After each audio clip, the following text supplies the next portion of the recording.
if you could see your strengths by looking at your triggers? We've all felt it, that wave of emotion that comes over you in an exciting or uncomfortable situation, like when you win a game, or the different kind of emotion you feel when some jerk cuts you off in traffic, making you late for work. Sometimes we overreact and say or do things we regret. But what if there were clues in the types of reactions we have that could lead us to our special talents and gifts? And what if knowing these could help us actually build confidence and find humor in our trigger reactions? Many years ago, I was on a road trip with my family. I was driving, and my daughter, who was 5 or 6 years old at the time, was sitting in the back seat of the SUV. I was chatting and driving, and all of a sudden I heard her sweet voice pipe up, "Mommy, I need to go potty." I said, "Sure, of course, honey. We'll stop at the next rest area, no problem." I resumed my conversation and completely forgot. I was so engrossed in driving and talking that it was 30 minutes later before I realized I had not stopped. She never said another word, and once I realized this, I felt awful. I turned to her and said, "Oh no, sweetie, I'm so sorry. Mommy completely forgot. We'll stop right away." She smiled sweetly and said, "It's okay, Mommy. I took care of it." What? Unbeknownst to us, she had climbed into the back seat of the SUV. She held up for me a plump Doritos bag, neatly twisted closed at the top. She had quietly removed her seatbelt, climbed back there, and used an empty chips bag to tinkle. I didn't know whether to laugh or cry, but what I did know was this: her reaction showed strengths, innovativeness, independence, and courage. So I made sure I told her this. But has anyone told you your strengths? You probably already know your flaws and weaknesses. In fact, you probably already know them so well that you cringe a little when they're pointed out to you, like in a yearly job evaluation, or when your partner complains about something you do. You probably have heard the saying that you shouldn't judge a fish on its ability to climb a tree. Famous real estate investor Barbara Corcoran was fired from countless jobs before she struck out on her own and became wildly successful, capitalizing on the same core traits that got her fired so many times.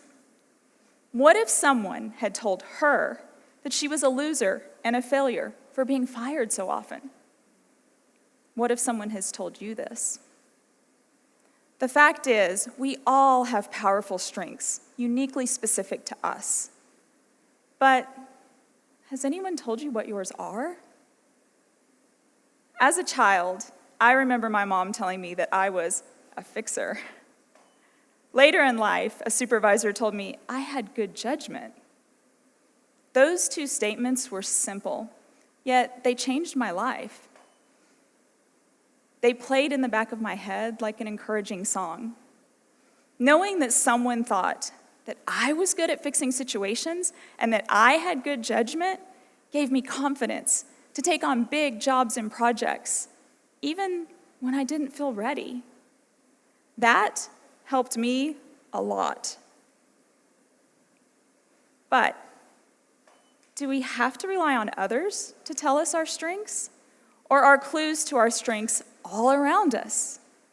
What if they're visible in our trigger reactions and our outbursts, our most impulsive moments, our most indignant moments, perhaps even our most embarrassing moments? One day, I was driving with my 12-year-old daughter when my adult daughter called me. She was crying and very upset from a rough experience at work. I pulled over and said, "Okay, I hear the pain in your voice, and we're going to walk through the method we've talked about before. First, Feel the feeling in your body. Really get in touch with it. And remember that your 3 most prominent core traits were the need to be appreciated, the need to feel valued, and the need to have fun, right? We walked through the method, and in less than 3 minutes, she was fine. You could literally hear her voice change. You could almost see her head come up and her shoulders relax just from the way she sounded over the phone. What she realized was that behind that scary feeling was simply that her intense need to feel valued felt threatened by her mistake at work. It wasn't the mistake that caused that feeling. Rather, it was her need to be a well-thought-of worker and a highly valued member of the team that caused the feeling. And that is a great trait to have. Once she realized this and felt pride for it, she was able to quickly release that painful emotion. This then freed up her mind to come up with a creative solution to solve her issue at work. In less than 5 minutes, she went from utterly devastated to proud and productive. The best part of this story is that my 12-year-old was in the car, listening to this mood transformation. And she said, "Why have you never told me about this method? What on earth is this? I need this." I said, okay, give me an example of something that triggers you. She said, "Oh, I've got one. When you tell me to go clean my room, even though you say it nicely, sometimes I go up to my room and cry, and I don't even know why." Now, this absolutely stunned me, because she is this tough, motivated, self-driven kid who I had almost never even seen cry before. I had no idea. We talked through the method, and I gave her a list of common core traits to look at. She looked at the list and said, "Remind me what autonomy means again?" So I explained it to her, and she said, "Yeah, that one." She selected as her most dominant trait, autonomy. And what a great trait that is to have. So it made perfect sense, right? Because when I say, "Go clean your room," she is naturally so triggered because she's thinking, I know I need to clean my room. I was already going to do it, but now you've told me to do it and literally ruined my motivation. I said, "Hey, autonomy is an outstanding leadership trait. I'm kind of thrilled you have this."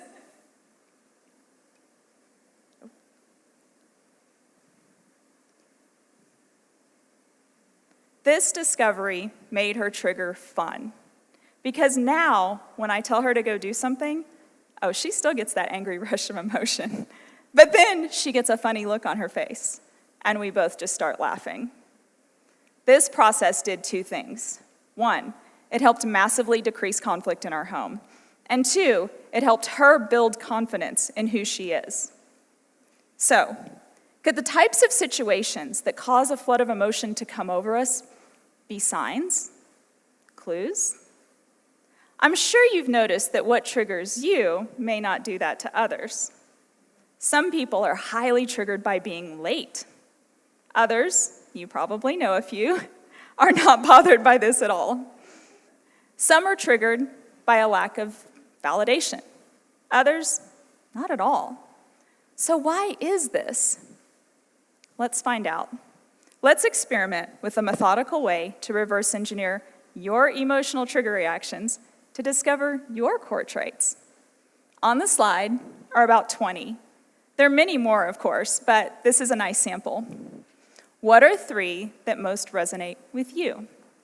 The ones you look at and think, yep, that's me. Now, think about your most common triggers. What fires you up or drives you crazy? And can you find the pattern between that and the word you selected on the screen? If you're like me and you highly value orderliness, you probably feel highly triggered when your partner doesn't put the cap back on the toothpaste. If you value attention, you may feel highly triggered when your friend is staring at their cell phone while you're trying to have a conversation with them. When you feel these triggers, do you sometimes feel guilty? I know my daughter did when she went up to her room and cried after being told to clean. But now that she understands those tears come from her powerful gift of autonomy, she feels self-confidence rather than guilt. She's able to control it rather than it controlling her. So, let's try it. Close your eyes and picture the strongest triggering event for you. Try to recreate that moment in your mind. Is there a feeling of tension or knots? Can you find where that feeling is in your body? Take a deep breath and think about which word from the slide is at the root of this feeling. Open your eyes and smile, because that core trait is one of your values, your gifts. And the fact that an emotional storm passed over you when it was triggered is amazing. It's your sign to use and protect this strength and know that it, in conjunction with all your other traits, is what makes you uniquely you. For me, embarrassingly, I have always been highly triggered by emotional closeness in a relationship. It makes me feel smothered and makes me want to run. This then makes me feel incompetent to even be in the relationship. But by using this method, I was able to discover that independence and control were very high on my core values list. So that makes perfect sense. Armed with this knowledge, I was able to then decide, do I want to continue to allow these core values to interfere with my relationships? Or maybe not. It took time for my partner and me to work through this because he had to master enough patience to put up with me while I was learning to rewire my instincts to withdraw. Fortunately, he's very clever and came up with a code word for my feelings: pineapple. The next time I was being avoidant on a text, voila, he sent me memes of ninja soldiers slashing up pineapples with swords and pineapples being put into a blender. This made me laugh and helped me reset without feeling shame. Meanwhile, I could be proud that I am highly independent and I do have a high need for control, and I could begin using that gift to control my own need for independence.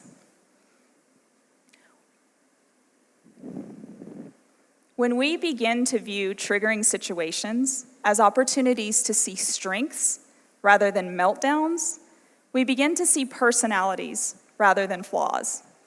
So the next time you feel that angry wave of emotion flood over you, give yourself permission to stop and ask, why? Why do I feel that way? What trait is underneath that feeling?